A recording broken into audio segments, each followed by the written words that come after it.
Here's your D19 ALLIS-CHALMERS. It's got I think a Cali loader, and it's got some weld on it, but it seems to be working fine. It's got cylinder operated bucket. They reinforced this here. This is on the other side. The other side, just that one weld spot I'll let you see. The bucket's got a hole to it here, right here. It's got a bucket on it. It's got power steering. It's got live power.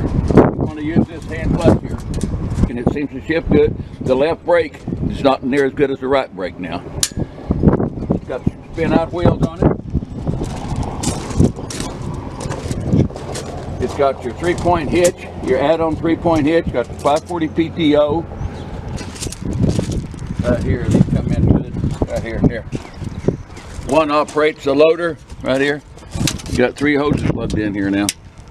So you've got two hydraulics on it. The air meter I don't think is working. So, but this is a gas tractor.